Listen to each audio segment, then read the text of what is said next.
You know who I absolutely love? Tyler freaking Motte.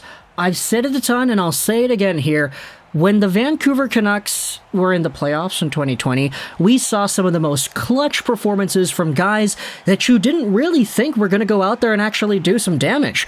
Brandon Sutter scored goals, Jay Beagle actually didn't look bad, and you had Tyler freaking Motte scoring shorthanded goals and just crazy fast break goals that gave the Vancouver Canucks life and helped them advance to the second round.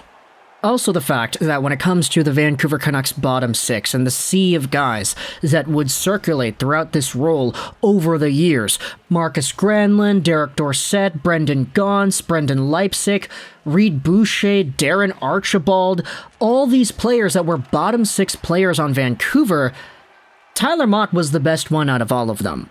Not because he could score a heck of a lot of points. When he did score points, it was very noteworthy, and they were always very clutch, but Tyler Motte is an absolute demon out there on the ice. And anytime the puck was in the offensive zone, you would see Tyler Motte chasing it down into the corner, battling hard, forechecking, doing all the great stuff that you like to see. He would PK as well, he would block shots, and he would do it fearlessly, while also playing with that do-or-die attitude.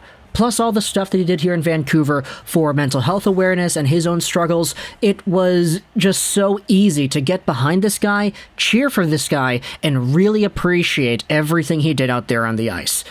So when the Vancouver Canucks traded Tyler Motte to the New York Rangers at this year's trade deadline, a lot of fans, myself included, were kind of sad. Oh man, we're losing out on Motte.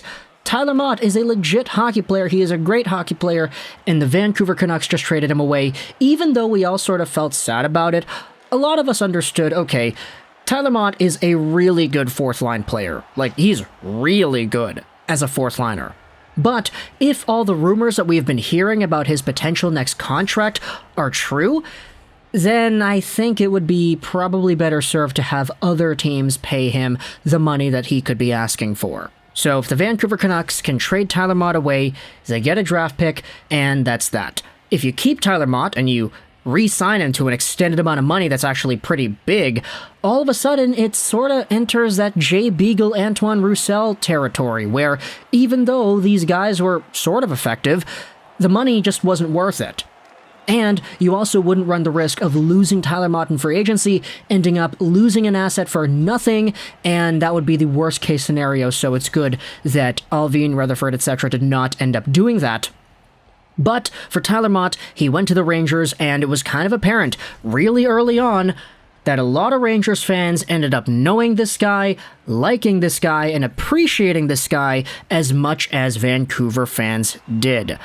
Okay, maybe not the last part. I know the way he played was really good. It's just, I don't know if Tyler Motte really got involved in all the mental health stuff going on in New York, as he did here in Vancouver, which I definitely do acknowledge gave him a lot more fans here. But regardless, that's besides the point. He was a demon, still. And a lot of Rangers fans are like, yeah, look at this guy. He is what you would call a perfect fourth liner. He grinds, he forechecks, he hustles, he blocks shots, he PKs, he does everything. And in the playoffs, when he came back, he scored some pretty clutch goals too, empty netters to seal the deal.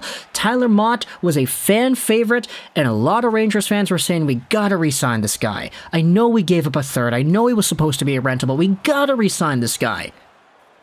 And now, Rangers fans are kind of seeing what a lot of Canucks fans saw as well. When the rumors were popping up that Tyler Motte could potentially ask for something in the $2.3+ million range, this article in The Athletic, the top 50 UFAs of 2022, it says that Tyler Motte is going to get a $2.9 million contract. Even though this guy is a perfect fourth liner, you don't pay your fourth liners $3 million. That's Benning territory right there. That's Jay Beagle, Antoine Roussel territory right there. And unfortunately for Tyler Motte, he only really broke in as a full-time NHL player, 82 games worthy. He didn't play 82 games because he got injured a few times, but he was in a role to be an NHL guy around 2018-19. Before that, he was bouncing up and down in the AHL, etc., etc. So the fact that he was only really on entry-level deals and a $1.25 million contract the past 2 seasons, especially for all the value he provides, This is an opportunity for Tyler Motte to go out there and chase that bag. There were other players in similar roles to Tyler Motte who have gotten that $2+ million contract the previous few years. And so, for Motte himself, it's kind of a no-brainer for him to look at the market and say, yeah, okay, look at Sean Kuraly. This is the contract that Frank Saravalli was bringing up as a potential comparable contract for Motte. He's 29 years old. He's making $2.5 million a season for 4 years. If Sean Kuraly can get that much money, then why can't I? I get it, there are points in everything that make things a lot better for Kuraly's argument, but for Tyler Motte, if even the guys in The Athletic are saying that he could get a $2.9 million contract, it's likely more than reasonable to assume that he's not going to re-sign in New York, much to the dismay of a lot of Rangers fans who acknowledge that even though he would be valuable, he is just a little bit expensive. This is an article on NewYorkRangersNews.com talking about what Tyler Motte said about his future. This article was published yesterday. Go ahead and click the link in the description, give them ad views, and read this piece. These are the quotes from Tyler Motte on his postseason press conference.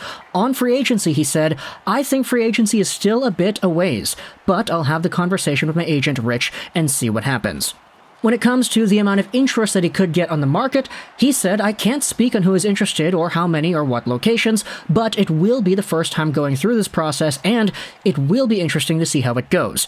As a player, you put your time in, you work to get to the point of being unrestricted, but you are also looking for the right fit and right opportunity with the right group to hopefully get back to keep playing hockey this time of the year." And that is exactly what we had said earlier on. Tyler Motte was drafted back in 2013. He went to college for a few seasons, so his rights were held on for that extended amount of time. He signed his entry level, was eventually re-signed to a $1 million deal. It's been a very long and treacherous road for Tyler Motte to get to a position where now the going rate for him is something that he might not ever see in any other contract, assuming he signs a contract now that's 4 or 5 years long. When it comes to his time on the New York Rangers, he says, "I enjoyed being here, for sure. Me and my fiancée moving across the country, being a little bit closer to home. Once we settled in, I thought we really felt good here. From a hockey standpoint, it's a great organization, well run top to bottom. It's got great support staff, great people around, and that really goes a long way for the players, I think." This is the little write-up from Adam Rotter on the same article. Motte was very impressive as a fourth liner with his speed, penalty killing, and defensive ability. He was always noticeable on the ice, and I'm sure the Rangers are not the only team that took notice during the playoffs. He would be a big piece to bring back, but I don't know if the Rangers will have the space to accommodate him. And, you know, I gotta just say this right here. I've been saying all this stuff about how, okay, this is the time for Motte to bring in the bag. Get the money. Get as much money as you can, because you have this chance. The fact is, this guy... Of course, the Canucks benefited from trading him away because they got a draft pick, but the Canucks also did him a pretty solid favor as well.